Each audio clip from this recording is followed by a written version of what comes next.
Welcome to Between the Poles, the podcast where we dive deep into the heart of the pole community. I'm your host, Caroline. Here, it's not just about the tricks and the spin, it's about the stories, the people, and the connection that make our community so special. Every episode, we sit down with pole artists, studio owners, and inspiring members of the community to talk about their journeys, challenges, and passions. So grab your favorite drink, get comfy, and let's get real. This is Between the Poles. Hi, Mariana. How are you today? Welcome to Between the Poles. I'm so excited to have you today. Thank you so much for agreeing to be on the podcast. Welcome. How are you today? Thank you very much. Hi, thank you for this opportunity. I'm very excited and happy to be here. Yeah. I'm really excited and happy for you to be here. I I feel like a lot of our followers here would know who you are. And you have an Instagram handle and it's mgg.poles, right? Correct. Yes. I'm not sure how you're going to feel about this, but I refer to you when I'm talking to you to other students at, that lady who pulls with the ankle weights? And I have a feeling that a lot of our followers probably know Oh, you. that's really nice to hear. Yeah.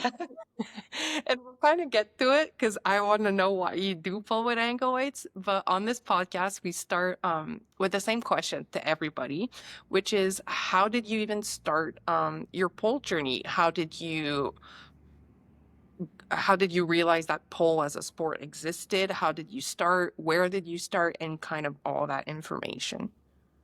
Of course.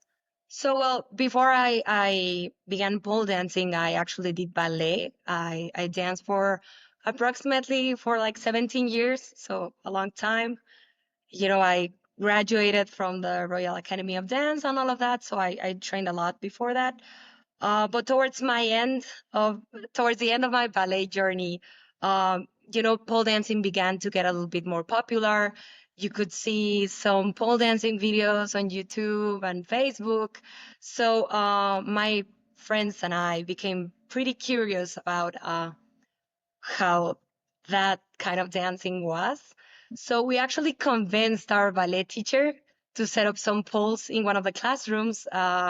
Eventually, we succeeded on convincing her, and that's how my pole journey began. Yeah, so Wow. it was a pretty funny way how I came across with it, but yeah. So you didn't even go to another studio. No, I began pole dancing at my ballet studio. Yeah. Then how did you really learn? And okay, so many questions, but how Okay. many years ago was this? Like, in what year was this? And then how did you learn to pull? Was there anybody there that had pull and then could show you kind of thing? Or did you just go online and from the start just teach yourself? Well, this was way back in, I think it was 2013.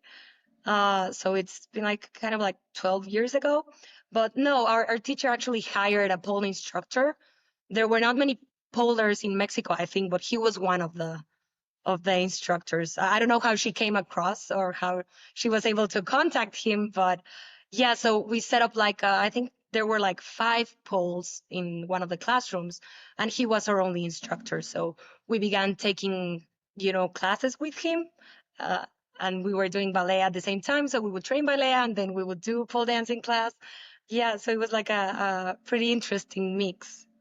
And Okay. then, after some years, I was the only one left from my friends. So they actually stopped teaching classes at the ballet studio. And that's when I finally, switched over to a pole studio.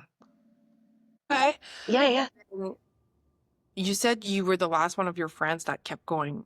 Why did you keep going? Like, what did you love about that kept you consistent? Well, I think that even though I loved ballet, it was like a very strict type of dancing, which I think it got to the point where I was worried most of the time when I was dancing, because of the techniques and the steps and everything. So I was more worried uh, than I enjoyed it. So when I got to pole, it gave me like a sense of freedom. Like I could express myself without all these rigid constraints. So that helped me felt more empowered to overcome shyness. So I think that's what kept me coming back to pole, and eventually why I fully transitioned into pole dancing. Yeah. And then how was your experience? Because you said you started at your ballet studio and that was where the poles were, and then you transitioned to a pole studio. How was that transition and how did you like the pole studio setting? It was actually it was pretty fun. I mean, um, my ballet teacher did tell me like, since you're the only one left, we're gonna close this group. So I began searching for pole studios, and I found one that was pretty close to home, which was nice.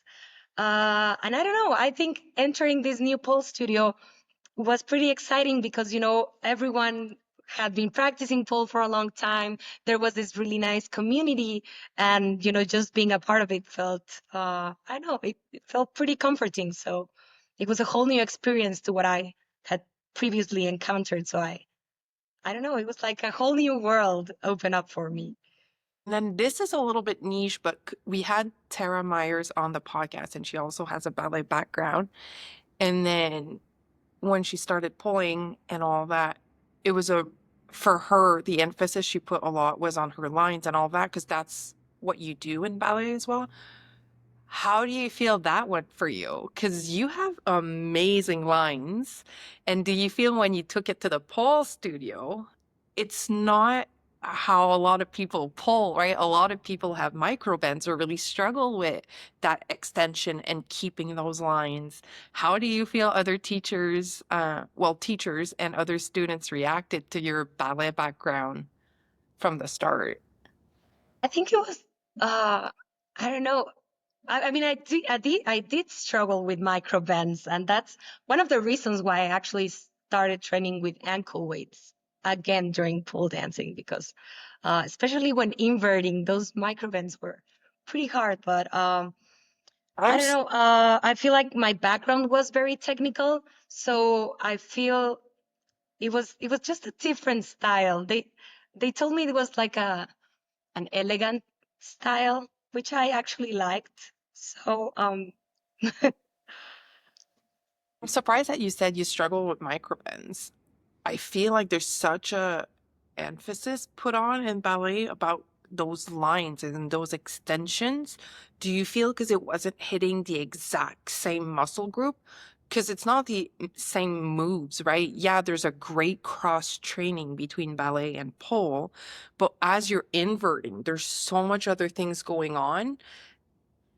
And when you're on in doing your ballet, you're on points and you're not holding to something for stability, right? So it's not exactly the same muscle groups that are working. Why do you feel you struggle with microbends? I think it's just what you said. There are different muscle groups and you're working on them differently. So even you do dance when you're pole dancing, I mean, just taking everything up in the air and activating those different muscles and all that core that is needed. So microbends happen, you know, but using the ankle weights, that really helped me work on those. I mean, I still have microbends every once in a while, but I think I really progressed when I took the ankle weights in. And then I also ask all the guests on this podcast the same kind of question, just because a lot of the students, I own a pole studio, and a lot of the students I see, and myself included, we see kind of the finished product online, right? We see a reel, we see a 15-second combo, a 30-second combo that's so polished and so elegant. And then in our minds, we're like, oh, that person has always been strong. They were able to invert from the start. And then I feel like depending on your background, some people tell me like, oh yeah, I was able to invert from the start and I was able to hold body weight. And other people are like, oh no, that was not my case. I really had to work on that. One, I love that you said that you started with a ballet background and that was in 2013. So you've been pulling for over a decade right now. Yes. When you started, were you able to hold body weight from the start? How was your invert journey and what did you really struggle with as a beginner? So I I struggled with everything so much. I remember that after my first class, uh, my hands were literally shaking for the rest of the day. I mean, I did have some kind of strength due to ballet, but it was more flexibility that I had, and maybe a little bit of strength in my legs. But, from the waist up, it was no strength at all. I couldn't even do a push up. So I really struggled. Like, I remember it took me months to even climb the pole. Invert, I, my inverts were, I don't know what word I would use to describe them because I struggled so much. I just felt so heavy. But I think I'm a very determined person. So the more challenging it felt, the more it made me want to come back and practice and get better at it. But actually, what I think I reached a point after a couple of years where I really wanted to advance a little bit faster. And I began doing cross training. So during this decade, I've been doing other type of cross training, which has helped me. So I did silks for a while. I did CrossFit for a while. I did functional training classes for a while too. So I've been doing a lot of on the side activities that have really helped me because yeah, it's been a whole journey to get there. I bet. Um, you said at some point you kind of wanted to progress faster. Do you kind of remember what that point was? Because it's different for everybody, right? Some people will stay at a certain level for the whole journey and they're happy with that. And other people um, just really want to hit that next level. Do you remember where you were, like at what level you were when you're like, you know what, I want to start cross training? Because that's a big step. Because at that point, you're like, I'm going to invest even more time into this Yes. hobby that I have to really like progress. So where were you? Like, yeah, level wise, and then you know what? How about we answer that and I'll ask you a question after. Of I'm course, getting of course. excited. Of course, I'd say that was maybe like when I was low intermediate level, that I began training towards my butterflies. At that time, the butterfly was a kind of like high intermediate move, and like Aishas and everything. Those were like advanced moves back then. So when I was beginning to train towards those moves, I felt like I needed a bit more strength, to feel safer, to prevent injuries, to do other dynamic tricks. And that's when I decided I should do a little bit of cross training there. Which I love that you kind of touched up on that too, because now that I've been filming these episodes for a little bit, right? I've spoken to a lot of people. One, I find it amazing to know how long some people that we follow online have been polling. I would have never guessed you had been polling for over a decade, right? We don't really think about that when we're on Yeah, social media and we're just scrolling. And then in my mind, I'm like, I don't know, this person has been polling for 2 years and she's amazing. And why am I not at that level? But it's good to know, like, oh no, I've been putting in the work consistently for over a decade now. So what you see, this is like me putting years of training into it. correct. Also, a lot of people that started this long ago have a giggle a little bit about what pole used to be. And then there's this whole also debate online and about what is an intermediate nowadays and what is an advanced polar. Because you said like, oh yeah, butterfly back in the day was like high intermediate, and Aisha, you were advanced. And now I scroll online and I feel like everybody and their mother has an Aisha nowadays. I And then know. I see sometimes like hashtag beginner, and I'm like, hashtag beginner. I'm like, I don't think beginners should be doing Aishas, but maybe I'm confused on what a beginner is. Do you feel, and I know this is a little like hard to answer, Hmm. you feel at some point you saw kind of a shift into the pole community as to like the level of tricks that people were doing, and even for yourself, where you're like, okay, I thought I was this level, but now like it keeps on like progressing and I have to keep on. Do you feel like that happened at some point? Yeah, I do think that happened. I also think that as pole dancing became more popular and more studios began to open, and also more people, like as you mentioned, right? Everyone has different backgrounds. So there were people that maybe had like a gymnastics background and began trying new cool moves and variations of the things that already existed back in the day. And I think that's when pole began to shift a little bit more.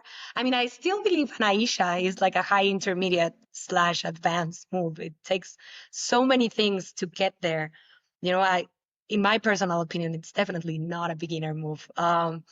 Agrees. I don't know when the Aisha became something that we just assume anybody can do. I'm like, that takes a lot, and you have to be in proper position, like in its balance and its strength. Everything you're engaging, everything, arms, core, legs.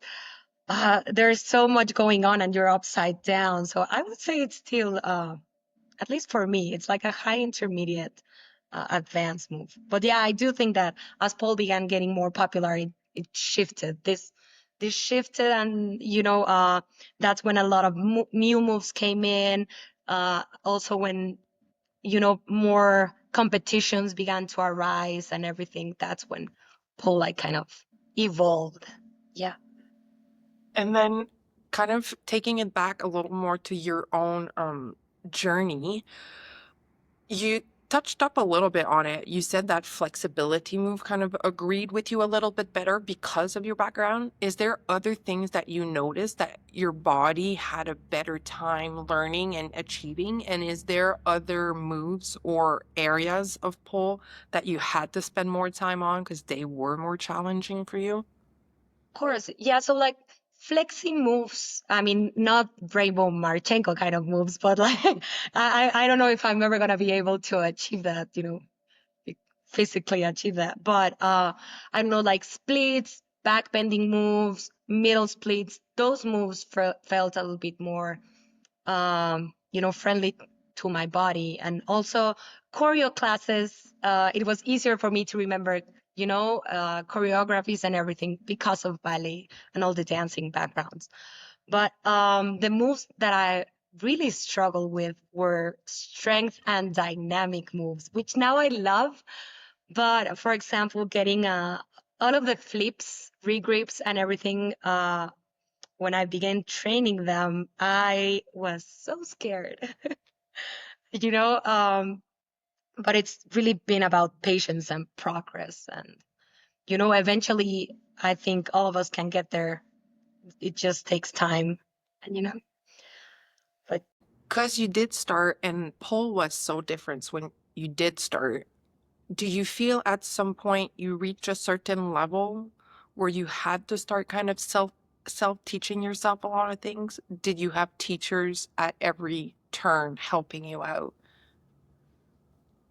I I did. I think that one of the things that have helped me a lot is that I love going to different studios and taking classes with different teachers, because everyone has a different input, everyone has different tips to achieve something, different ways of training. And over the years, I've just been gathering, teaching from all of these amazing instructors. And I think that when I began being a little bit more conscious and, like teaching myself more, I think it was during the pandemic when, everything was closed, studios were closed, and I couldn't let pole go out of my life during that time. So that's when I actually acquired my own pole and put it in my house. So that's when I began, when I wanted to achieve a new move, I began being a little bit more conscious, like, okay, what do I have to engage to get here? Do I have to train something to the side, like flex wise or strength wise to get here? How can I put up a routine, to warm up quickly and condition and then get there? So I think it was during the pandemic that I began being a little bit more conscious and teaching myself a little bit more. I kind of want to ask you as well because you also compete Mhm. or used to compete. Are you still active on competition or have you retired of competition? Yes, actually, I mean, my first competition was just last year because I am a bit of a perfectionist. So I don't know why I didn't do it before, but I just started last year back in San Francisco when I lived there for a while. And I'm actually going to compete again next week in San Francisco. So I'm going I'm going back to, meet with my friends and everything again, which I think it's gonna be pretty sentimental. And I'm also gonna go back and compete. Yeah. That is so fun. And then, can you tell us a little bit, when did you take the decision that you did want to compete, and how was that process for you? Of course. I decided to compete because back in San Francisco, I think there's a little bit of a different pole culture than here in Mexico. I mean, here in Mexico, there's a pretty big pole community, but the only type of competitions that you have are either heels competition or like pretty strict pole sports competition, and that's it. And in San Francisco, I found also a very welcoming and beautiful community.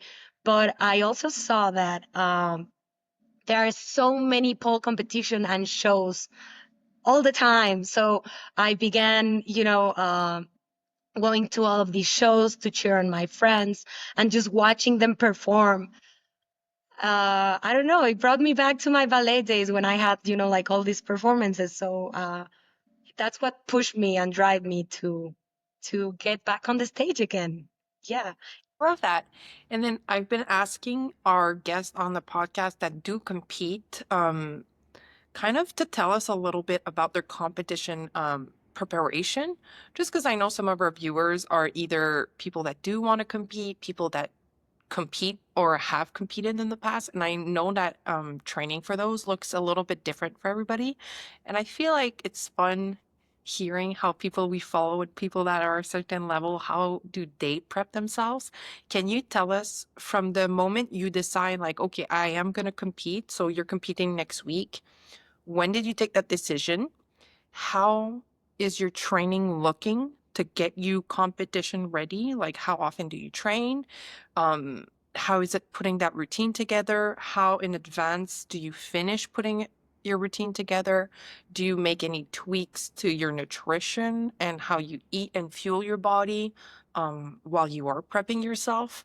And then, uh, you know what? Let's start with that. That was a lot of Okay. questions. I'll add on after. So actually, when I decided to compete again, it was since last year. I mean, the competition was like the whole experience was so incredibly amazing that I remember as soon as I finished competing and I was back at home, I remember telling my husband like, okay, I'm thinking about a new piece, and he was just like, you just finished a couple of hours ago and you're already thinking about what you're gonna do next. And I was like, yes, I want to do this again. So so I decided I wanted to compete again in San Francisco. This competition name is PSO. So they have 5 levels. I remember I competed last year in level 4. So I was like, okay, I have to, I want to move up a level and try that last level again next year. So that's when I decided I wanted to compete again. Um, to begin preparing, I think the first thing that I decide is I decide on a song.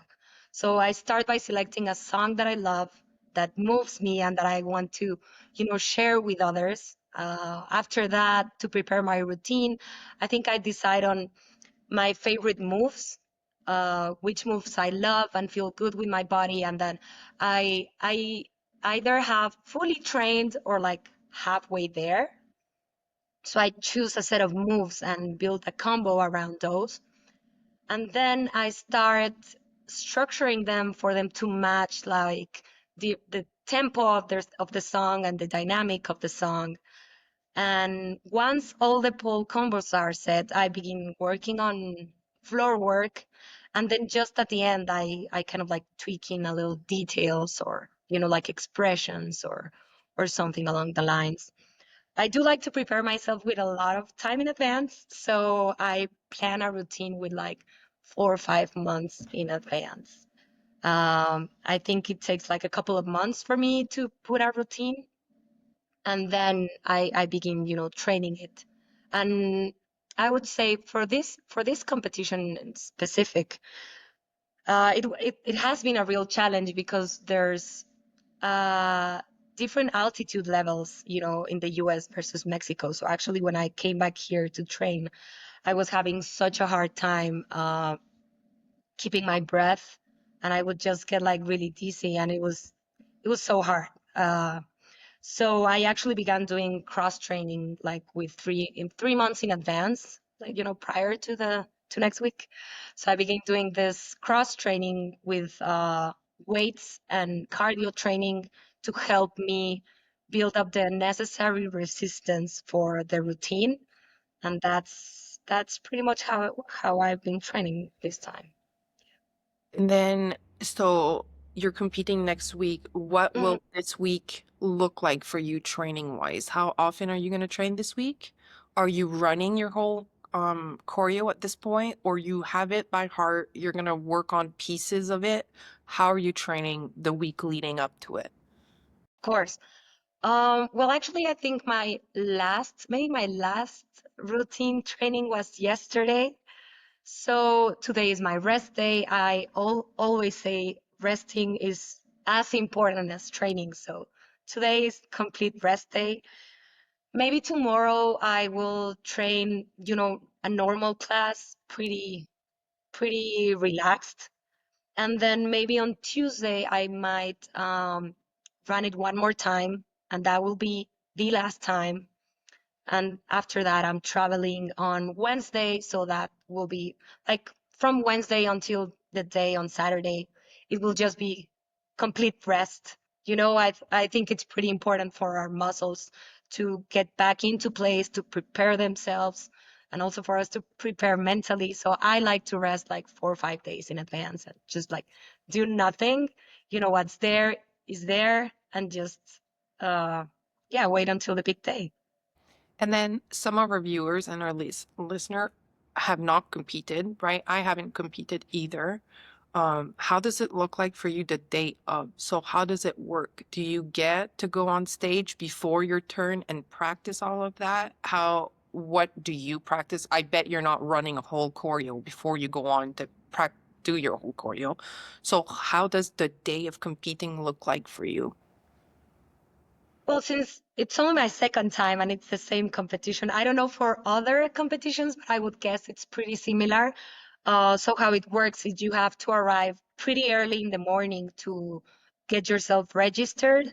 There's also like a small whole practice time for each of the competitors. So you kind of like have to arrive early, line up, and then you get like 1 or 2 minutes max, I'd say, to try the poles, to try the stage, and then yeah, it's like a pretty quick checkup on the pulse. So you kind of like just check, okay, how fast is the spin pulse spinning? How does the static feel? How much space do I have between the pulse and on the stage? And that's it. And then yeah, I think it's like a 30-40 minute whole warm-up checkup for everyone, and then they start the whole event. So you just get to do a quick checkup in the morning and then just wait until your time arrives. All right. And then I have another question. Kind of going back a little bit to you putting your actual choreo together and choosing the moves that you are going to perform. I'm not sure if everybody that's listening and viewing us right now is aware, but there's specific criterias, right? Because you talked about those 5 levels, and I know for PSO, that's how they do it. In every level, there's different requirements. How much time do you spend? Like, do you go and read the level and then choose moves and then you kind of just go back and forth making sure that everything match? Or do you write down the moves that you're really enjoying right now and then you go then and look if they're in that level, if I can say? Good point. Yeah, I actually do read the rules first. I read the rules first, and I think what I write down is what I cannot do in that level. So, for example, I think if you're on level 3 at PSO, I think you cannot do things that only have like 2 points of contact, or moves that are like regrips and things that let go of the pole. So, for example, if I were a level 3, I would go to the rules, read what I can't do, and then match that with what I do want to perform and just build up on that. Yep. Yeah, I think that would be like a good tip. Check the rules first. How much time do you have? If you can perform some moves or which you can't do. Even things like how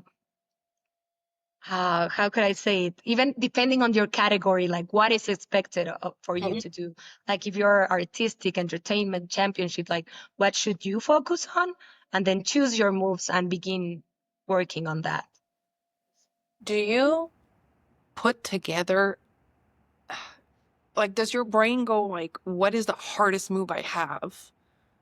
And then I need to put that in there? Or is it really more about like, what moves do I want? Or what moves do that match the music?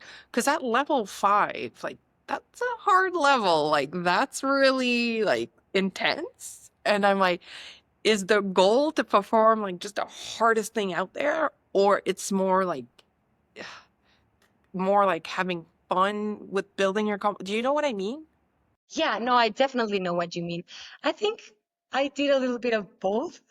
I kind of thought to myself, okay, what are a couple of moves, 1 or 2 moves that are the hardest moves that I know and that I am confident with.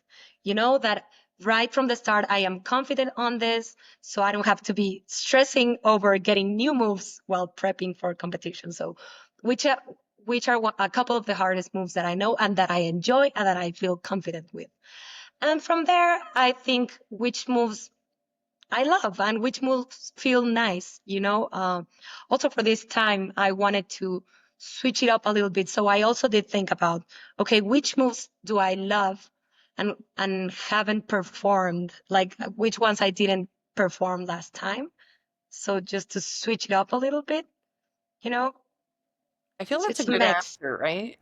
And then I think I've let our viewers and our listener wait long enough. I'm finally going to ask you the question that we've all been waiting for, and you touched up on it a little bit.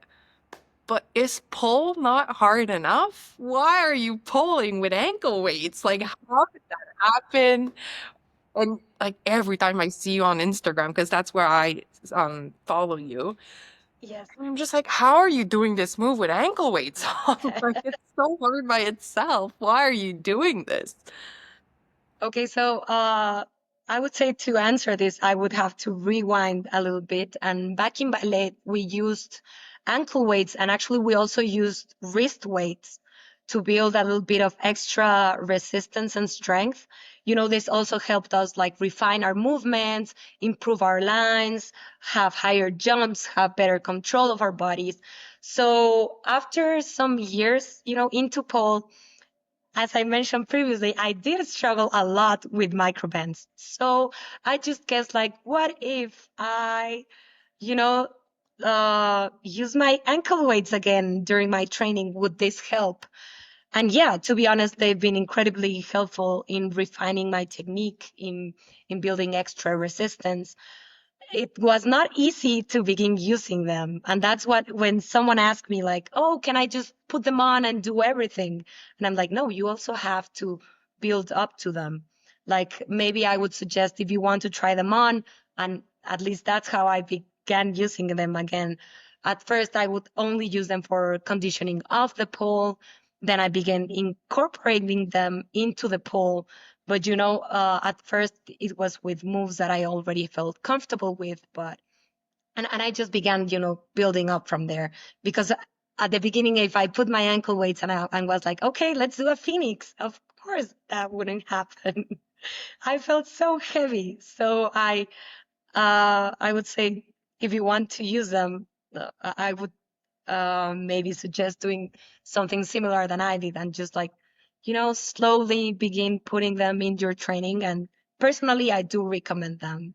Like if you want to build a bit of extra resistance and be a little bit more, they also help me become a little bit more conscious, for example, of my body, of my legs, if I'm bending, if I'm straightening the legs, because you can feel the weight. Yep. So that helps a lot too. And I know I laugh a little bit by calling you the ankle weight lady, but that's how I know you online.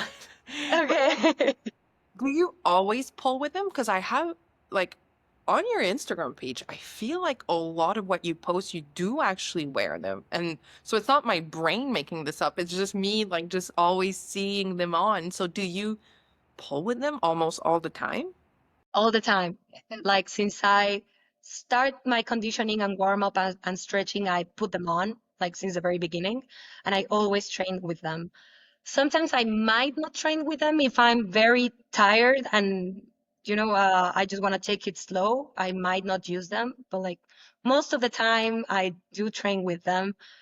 Um, yeah, and sometimes I'm now even taking them into classes because when I go to classes, I was too lazy to carry them around, so I just wouldn't use them. But now I've started to incorporate them too. Yeah. How does it feel when you don't wear them? Because if you're so used to having those couple of extra pounds, do you feel when you don't put them, you're like, oh my God, I'm having such a good training day today. Like, look at I me do. go. I do. I feel like so light, just like a feather. And I'm like, oh, yeah, I can do all of this. For example, for my routine for competition, I do train my routine with the ankle weights. So I try to run my routine one time with ankle weights, rest, and then do a second time without the ankle weights. And the second time, I'm like, this feels so much better. I'm so happy. Yeah. I will also say this, if anybody listening or viewing this doesn't poll or maybe has just started polling, because it sounds a bit stupid, right? Because it's ankle weights, and you're like, ankle weights aren't that heavy. But people have to really realize that a lot of what we do is about balance point. And it's also like you're already putting so much strength into getting that, that those couple extra pounds make a big difference in how your body feels in that position. And a lot, yeah, like if we're talking about Janero, for example, right? Like you're in such an awkward position where you're trying to find your balance. It's a lot of strength on one hand grip. Those couple of extra pounds at the end of your feet, like that's a whole big challenge. Because I just want people that maybe like, yeah, are like beginning their pole journey or maybe don't even practice the sport. Like it sounds like it wouldn't make a big difference, but it really does. And you say like you ran your competition piece with that. Like that's a lot of stamina to be holding on to those extra It weights. it is. Like when I began training my routine this year, my legs were all just shaky and bent with the ankle weights. But I I am a pretty determined person, as I said. So I was like, no, I want to train this. I want to build up the strength. Like I think something that also that I've liked about this couple of years preparing for competition is that I felt that I've had a personal growth, but also a growth in my pole dancing. So it's all a part of it. And at the beginning, you might feel like heavy and things will feel difficult and maybe they will not be as technically speaking like clean, but it's all patience and practice which will make the progress and which will help you grow. So it is a challenge, but I love a challenge. So that's why I keep on using that. And then we spoke a lot about your pole journey and how you train for yourself and all of that. I want to kind of bring this conversation to a different area that I'm really curious about with almost all my guests. And that's more your online presence, right? Because, well, that's how I know you. That's how I reached out to you. Is I'm like, oh yeah, I follow this person that I find like it's really cool and I want to know more about them. And then, so I kind of ask guests that are on here that do have that strong online presence, how did that start? Like, where in your pole journey were you like, oh, you know what? Let me start posting on Instagram. What did you start posting and how have you been so consistent with it? course. Well, I think it all began. I mean, I love meeting new people and learning from them. So I had like my personal Instagram account where I just posted so many poll stuff. And then I just decided, what if I opened up a second account, which was 100% pole focused and had the purpose of meeting more people from the community, and where I could also share what I knew and, exchange ideas and everything. And that's why I opened up my pole account. So it started with wanting to connect with more people from the community. And back in the day, when I opened that account, I didn't have much time to teach, and I always wanted to teach. So that's why I started posting like small tutorials to share whatever I knew with other fellow dancers, and exchange our journey and everything. And since I mentioned, I love engaging with new people. So also that part of like chatting, exchanging theories, or just like poll memes or whatever with other people, I think that's something that I love, and that's something like one of the purpose of my account too. And over the time, I love it because it's helped me build meaningful friendships. And I even had the chance recently to meet some of these fellow dancers like that I met on Instagram, and now I've had the chance to meet them in person, and it's been amazing. Do you remember when you started your pole account? Because I love what you said. I feel, at least this is what I see in my studio as well, and for my own person too. I had a personal Instagram. I kept on posting everything that I did for pole, and every story and every post was just post. Of So at course. some point, I was like, let me just create a pole Instagram for myself. And then I see students here, they start and then they fall in love with it, right? And then all I see them posting is pole, and at some point, they just create themselves a poll account because they're like, yeah, if this is going to be exclusively about poll, might as well have my personal Yeah, one. of course. Do you remember how many years ago you created yours? I think it was back, I would say like maybe like 3 years ago, That's more it? or less. Yeah, it hasn't been that long. I mean, I think it was like at the end of the pandemic, more or less, kind of like maybe 2022, more or less, I think. Yeah, yeah, yeah. That's Then when I I finally decided. then I have to ask you this question because a lot of the people I had on the podcast, I asked them like when did you see an increase in your followers number? And a lot of them said actually during the pandemic, right? Because we're all pulling up at home, everybody's trying to teach themselves things. So a lot of the people I asked said like the pandemic really pushed their platform. But if you started at the end of the pandemic, did from the start, I'm not even sure how to ask this question. Like, did you start posting and then you started having a bunch of followers right from the start? Or did you see kind of a trend and at some point, for some reason, your follower just exploded? I think it hasn't been like exponential growth. It's just been like, slow but constant. But I'd say that does make a lot of sense, because I think that during the pandemic, many of us got our own personal polls at home. And I think that's when, because there were no classes, you were looking up in Instagram, like, okay, what can I do now? What can I do next? How can I try it? How can I get this shape? And I think that's why many had like a very exponential growth in their followers, especially if they were posting like combos and tutorials and things like that. And I think that's also one of the reasons why I've been able to grow on that platform. But I actually, when I started, I just posted a couple of videos of me doing like a tutorial. But I started like connecting with a lot of people, like pole dancers and accounts that I really liked, and writing to them and exchanging conversation and everything. And that's how I began like connecting with more people. Mhm. You said you posted like tutorials. Why did you go that route? Because a lot of us, we just post what we've learned in class or a new combo we finally achieved. Why were you interested in posting tutorials? Of course.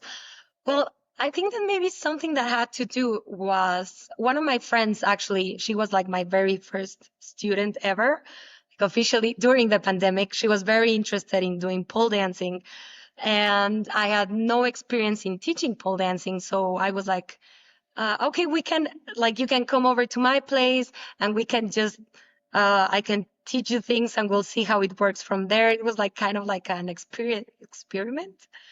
And then when I had to go, like after the pandemic, when I had to go back to the office and everything, I stopped. I couldn't teach her anymore. But before that, when I opened up my account, was like maybe many people are searching for this.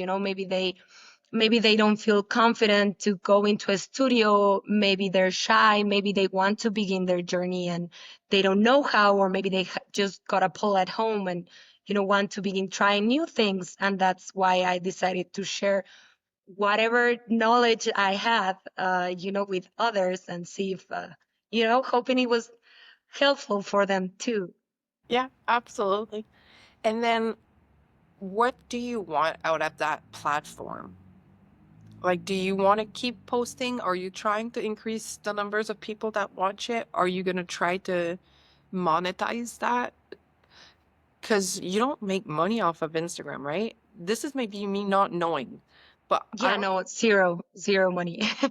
yeah, unless you're getting paid to like have ads on there or something. But Zero pay. yeah, so how much time are you spending creating that for all of us? By the way, thank you, because I love following you and My I love doing pleasure. that. I'm like, how do I get into that? Oh, really? Okay. And then it's the audacity that I have when my brain's like, she did that with ankle weights on. I could just do that with no ankle. And then I try it and I'm like, okay, no, I cannot do that even with no ankle weights on. But it's my brain thinking that maybe we can when Mm, we cannot. Yeah, how much time are you putting on your Instagram? Because you post a lot and it's very quality content. Thank you. So yeah, how much time do you spend on that? I would say I dedicate one of the days where I train.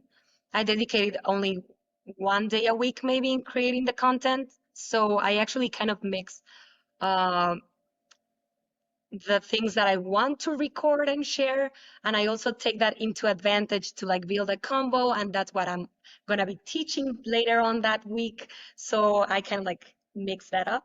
Mhm. So yeah, like maybe one day or two a week, but it's yeah, so it is some time, but I love doing it. That's why I haven't tried to monetize on it.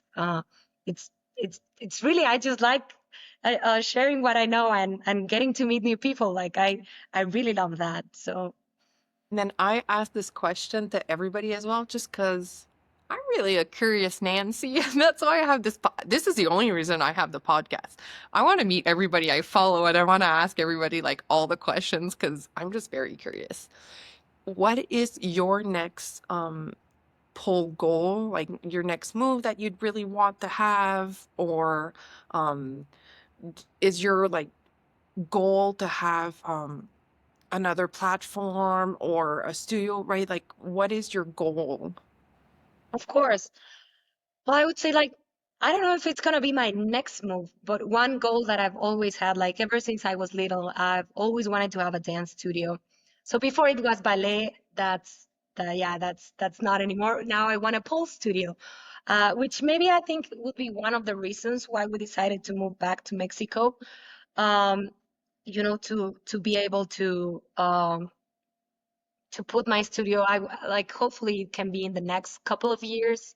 I've always wanted to create like a safe space and build a community and help people, achieve their goals and just come into the studio and, forget about everything that's out there and just enjoy themselves there. I think that would be my next big goal. When that's gonna happen, I do not know. Hopefully in the next couple of years. I would love that. I personally love owning my own studio. And yeah, I think you're right. Just the community of it and seeing people's mood when they come in and then their mood when they go out. Like I Paul, know, so completely fun. different, right? It's like nurturing. Like sometimes they come in and they're, they have like work stuff on their heads or like personal things. They may be sad or stressed or everything. And actually, something that I love to do at the end of my classes is I like to gather everyone around, and once we're like stretching out and cooling down and everything, I like to ask my students like for them to share with me something that they're proud of, that they did that day, to celebrate all the small wins and big wins.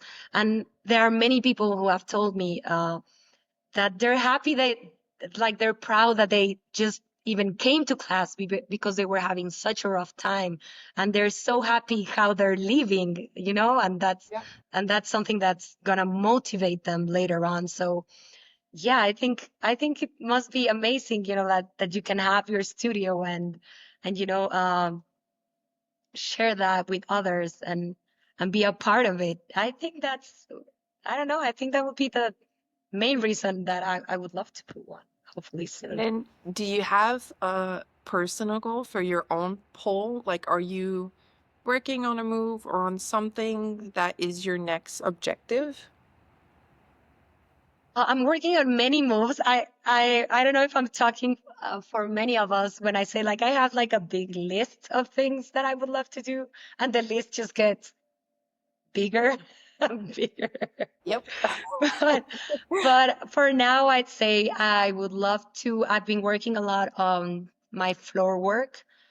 I want to work on that more and have it being like a mix of dynamic floor work. And I've also been incorporating my pointe shoes with my training. So that's also something I'm focusing on. Like I'm finally mixing what I loved to do before with what I'm doing now. And hopefully I can create a more structured style in the future.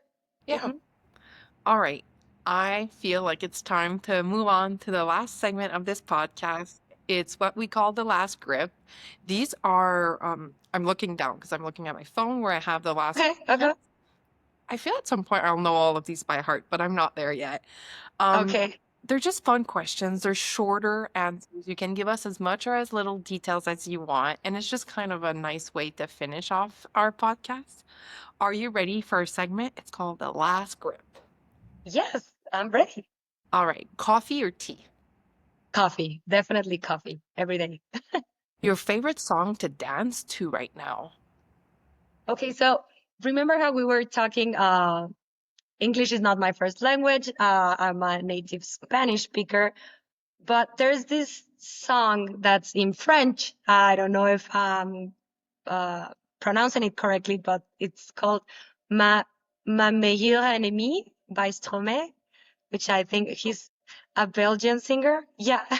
He's okay, so I'm French for people that were like, she has a weird accent, but I don't know it. I'm French Canadian for our listeners and our viewers. Stromae is not Canadian, but I love him. And for people that a lot of my students here actually, and now I'm living in the English part of Canada, a lot of my students know him. They just have no idea what he's singing about. I love him because a lot of his songs are to like beats that are really nice to dance to, but he touches on very serious topics. And No. I love that mix. I just think he's iconic. I love, especially from this song, apart from the musicality of it, I love how I mean, I listened to this song because I saw it in a Netflix series because I'm a fan of anime, and I saw this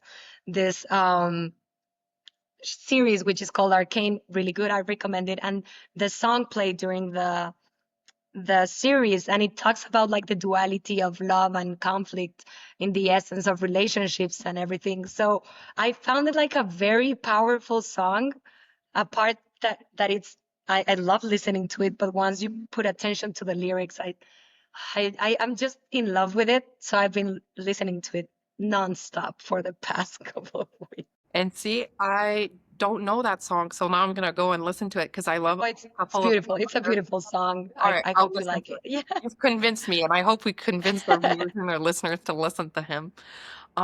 Heels or barefoot? I would say, because of what I'm exploring right now, my pointe shoes. It's a valid answer. Your most loved pole outfit or accessory? I love using skirts to pole dance, instead of shorts, little skirts. I Yep. think they look so cute. One word to describe your relationship with pole. I'd say empowering. Oh, that's a good one. Spin or static? Static. I love dynamic moves. Choreo or tricks? I'd say choreo, definitely. I Morning, love prac- dancing to a song. Yeah, morning practice or evening practice? morning. I'm a morning person, 100%. Love or hate conditioning? I actually love conditioning and I love conditioning both sides. I'm Okay. pretty geeky about that. Can you tell us two or three of your favorite pullers or people that you really enjoy following online? Of course, I say one of them would be, and again, I don't know if I'm saying it correctly, but Coco Shehong. Mm-hmm. Uh, he's amazing, and I had the opportunity to also have a couple of in-person classes with him. I just admire his style and his strength so much. And another person, her name is Lydia Lee. She's from Korea. She also posts like all of these beautiful combos, like really elegant. They remind me like of ballet a lot. Like she's just this gorgeous ballerina. So I love their style. Yes. I love that. hmm What is your nemesis move? Right now, I'd say that I've been working on it for a couple of years and it hasn't happened yet. It's called Mooney. Like the moon, Yes. Mooney. Yep. I just and I've even had friends tell me. I've had so many teachers trying to teach me that, and friends giving me, tips and everything. But it's not happening. I can't get a grip on that. But it's okay. I'm still practicing it. Hopefully, it happens I love this that you next said year. you're the first person who said that one. You know the one Really? a lot of people said, yeah, right now I think the move that's winning for this question is Janero. Oh, really? Yep. I mean, it's a pretty uncomfortable move. Yeah. Like a lot of people either love it or hate it. I'd say you learn to love Janeiro, definitely. You love to learn it once you learn to breathe properly in that awkward position. I'm not there yet. I just go for my Janero when I'm like barely breathing. And if I stay there too long, by the time I get out, you can hear me go You're dizzy, yeah. just gasping for air. Yeah, no, that's completely normal. It happened to me too. Once you're able to, do like as a suggestions, you can do like little breathings, just like Yeah, try to contract and yeah, in your it, yeah. it, I will eventually do it that. becomes better. And then to finish, the last question is to finish on a positive note. What is your favorite move or your favorite categories of move? My favorite move, if it's a bendy move, I love doing Jalegra. For some reason, I just love that split. I do it all the time. When I try to improvise, I just end up doing it all the time. And from like dynamic moves, I love doing regrips for Okay. some reason. I love that. And then that's it for today. I'm not going to take any Perfect. more of your time. Thank you so much for being on. It was such Thank a you good very much. conversation. And yeah, thank you so much for our viewers and our listeners. Before I let you go, can you just tell our listeners and our viewers where they can find you? Of course, you can find me on Instagram as mgg.pole. You know that you can always write to me there. We can chat. Yeah, please reach out. I'd be very happy to get to know you. And thank you very much for this opportunity. I thank you very much for contacting me, and I feel very lucky to be here. You're so welcome. And I will put Mariana's detail in the caption so it's easy for you guys to find her and give her a follow and like her post. They're amazing. And remember to yourself that not because she's able to do it with ankle weights that you can. Thank you very much. Thank you so much for tuning in to Between the Poles. If you enjoyed this episode, don't forget to subscribe, leave a review, and share it with your friends. Stay connected with us on social media, and we'll see you next time right here, Between the Poles.